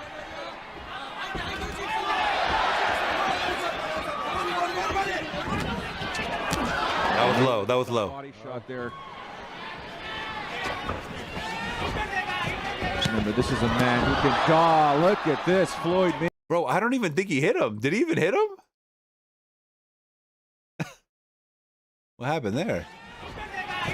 Remember, this is a man who can. He slipped. He slipped. He slipped. Floyd Mayweather dropping his opponent. 3, 4. Oh my goodness. Floyd Mayweather is something else, ladies and gentlemen. Oh, he is not doing good. Nasukawa is not doing good. I think this is where it happens. Can't even stand straight. Mayweather's going in there. Was Nasukawa playing possum Frank Trigg? No. Oh, Mayweather just unloading here. Referee asking him to keep the punches up. Nasukawa trying to use his angles. Body shot. Guy's throwing a lot of punches. Mayweather just comes in and throws his own. Bro, he hit him with that right. He wasn't even looking, bro. He hit him with that uppercut. Look at this. Unloading here. Referee asking him to keep the punches up. Right here. Body shot by Nasukawa now. Mayweather just comes in and throws his own. His opponent, my goodness. Yo, he's seen stars. He's seen stars, man. I remember seeing that, and I was like, at first I thought it was a fluke because the guy kind of flopped in the beginning. And I was like, nah, he slipped and he tried to recoup. Body shot by Nasukawa now. Mayweather just comes in and Yeah, you're done. Beautiful right hand dropping his opponent. My goodness, the speed of Money Mayweather. Still, he got up though. He is in the opposite corner, dancing away, Frank. Let's end this shit. Let's end it. Wow, he's barely throwing anything behind these punches, and they're landing flush. He's swinging wild. Doing everything he possibly can, and Mayweather drops him again. Yo, he gave him a little boop, bonk on top of the head with that right. He gave him a little bonk, bro. This guy went flying back. You see that? And they're landing flush. Nasukawa's doing everything he possibly can, and Mayweather drops him again. You're done. The speed of Money Mayweather. Nasukawa's having an extreme ass corner. Has thrown in the towel. This fight hasn't even gone not even a full round. Yeah, I remember that. I mean, so he didn't beat the dog shit out of him, but he definitely made him look stupid. I think he was crying though. I could have sworn. And Nasukawa's corner has thrown in the towel and said, "Bro, look at the cry! Look at the cry!" And Nasukawa's corner has thrown in the towel and said, "That." He's crying. Is enough. Floyd, look at this, man. Hold on. Let's get that frame. Not the money dance. Bro, you just disrespected all of Japan right now.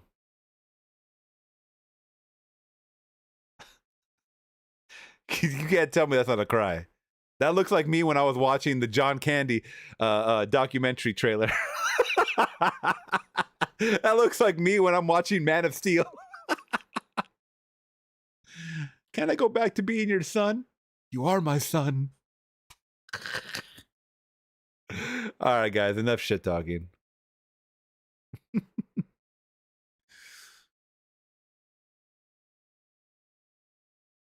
Let's see what we got. I think we have another trailer too to check out.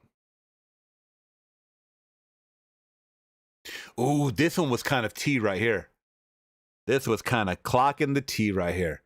So Paris Jackson says she had zero involvement in the Michael Jackson biopic after Colman Domingo claimed that she was helpful. I thought this was kind of interesting. So apparently Colman Domingo is part of this. Is he who does he play? He doesn't play Michael. So she's talking about or he's talking about the let's see, Colman Domingo, Michael Jackson.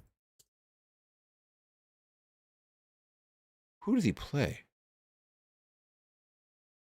The upcoming Michael, his own nephew, Jafar Jackson, plays the role of the King of Pop in his adulthood. While, you didn't give me the answer, AI. What the fuck?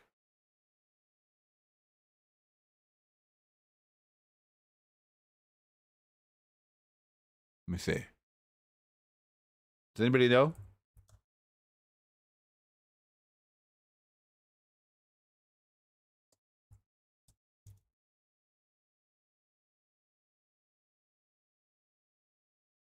Oh, hell no. He plays Joe Jackson?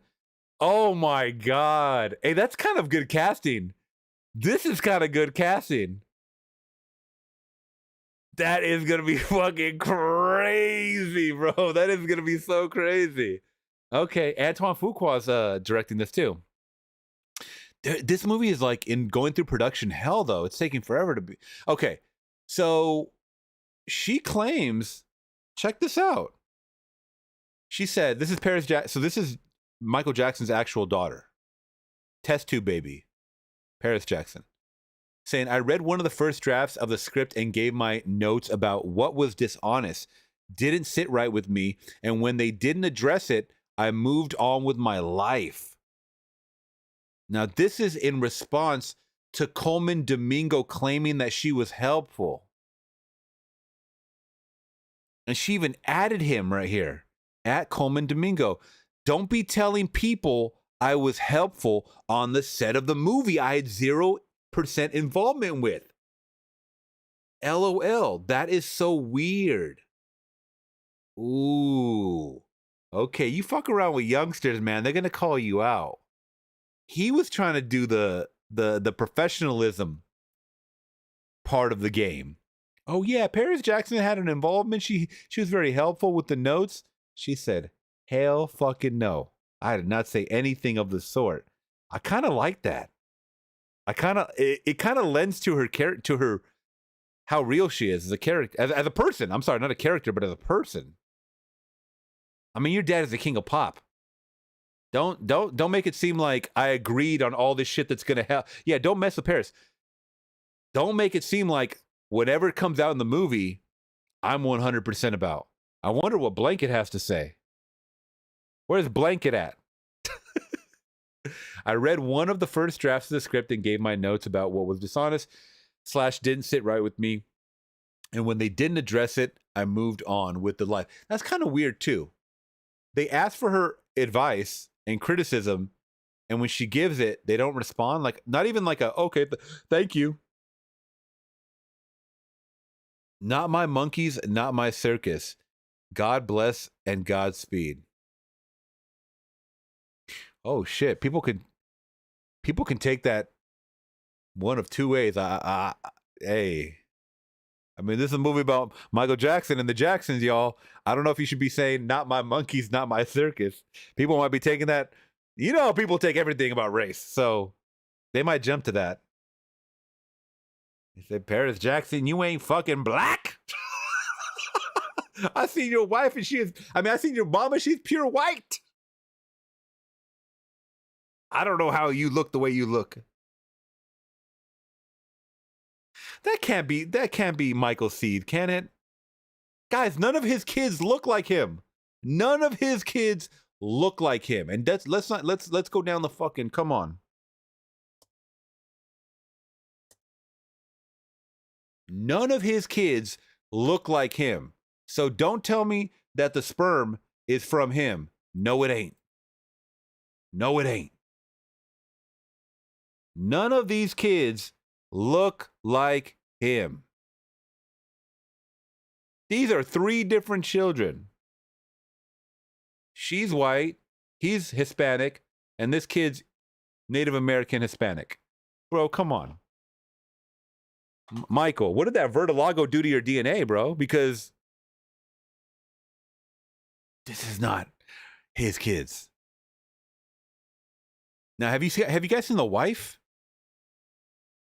This motherfucking kid looked like Skrillex when he was a damn kid. Is that Skrillex? Oh man, they're not gonna let me click it. Is this Skrillex, bro? On the left. That is damn Skrillex. Right here. If you guys have no clue what I'm talking about, look him up. But anyways, have you guys seen Michael Jackson's kid's wife? A mother? I know, wife. There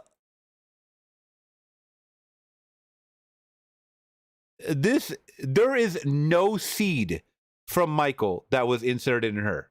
I'm sorry. Paris Jackson looks like the mother.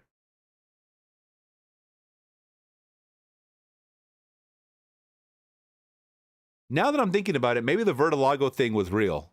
Maybe it was real because none of the kids came out looking like a tinge of being dark at all whatsoever. I mean, in his DNA, the way he jacked up his face, like, they don't have any black features.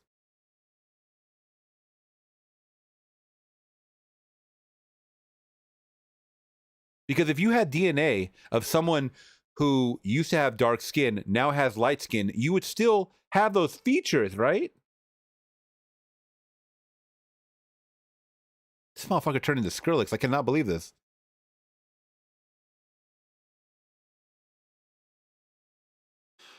So I see it in the eyes that these two are related.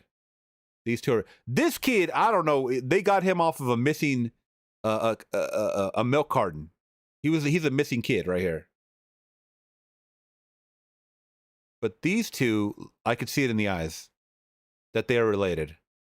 I don't know what's up with Blanket. Blanket is an anomaly to me.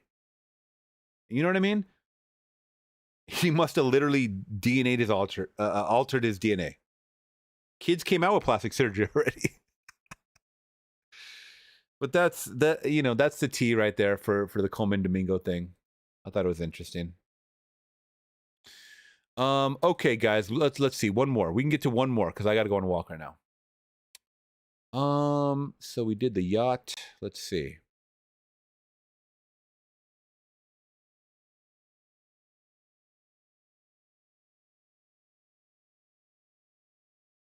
Do you guys got any stories or anything you guys want to talk about before we head out?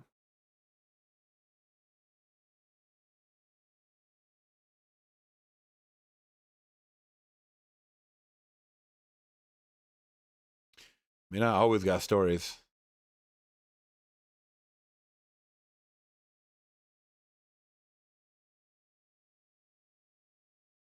I won't be naming my kids any objects.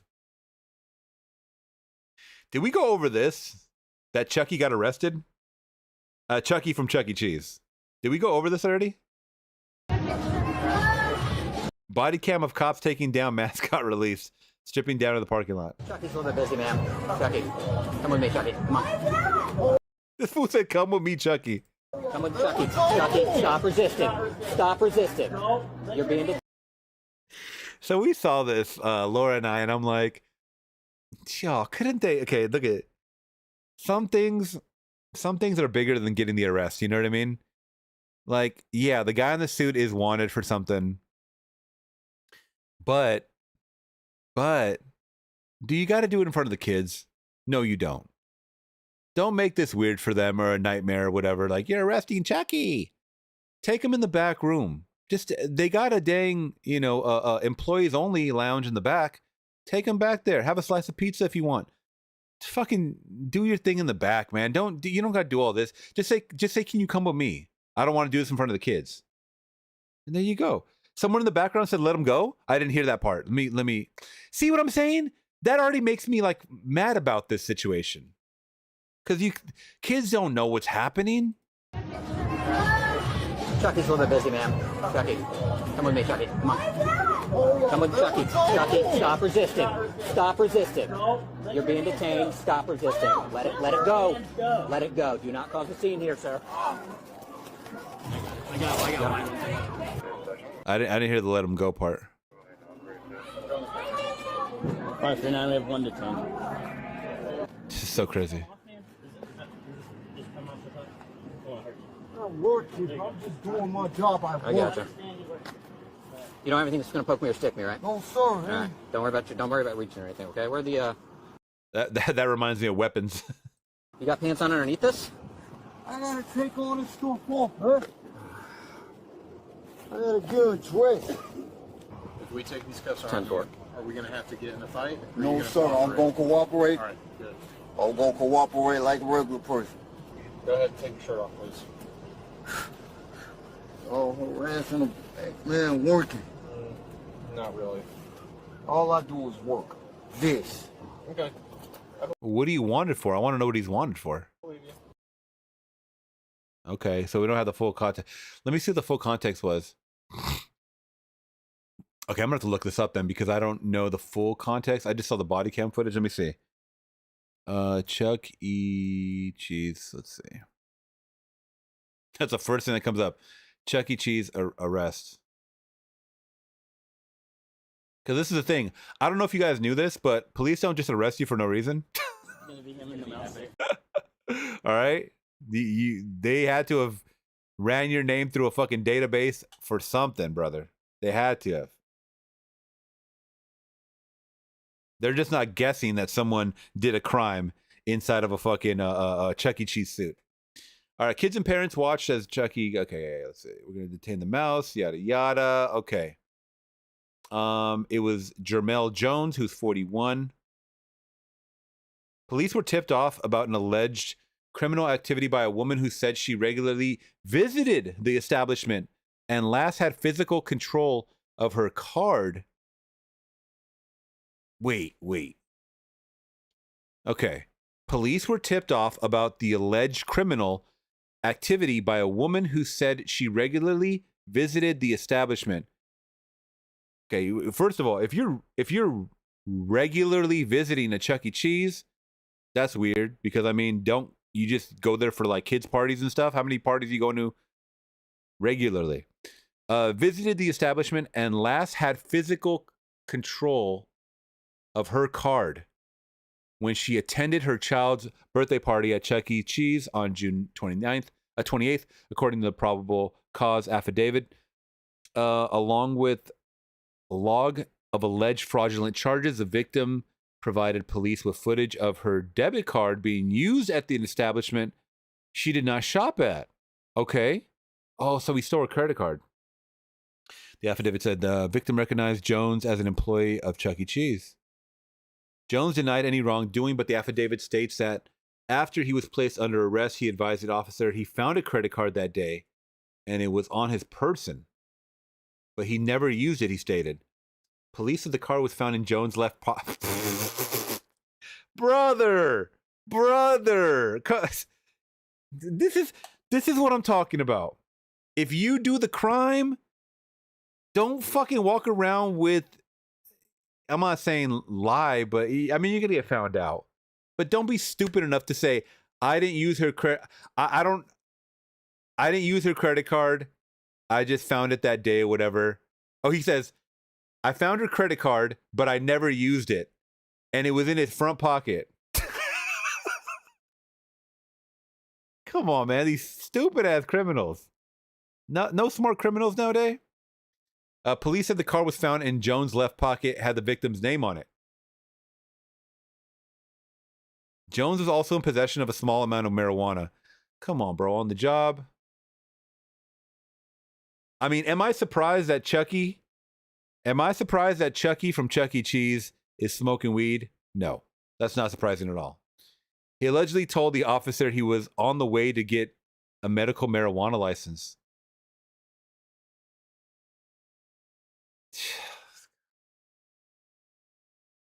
This reminds me of the Mike Epps stand-up bit. He goes, motherfuckers always getting pulled over and acting surprised when the cop tells them that their license is expired. And he's like, who, my shit?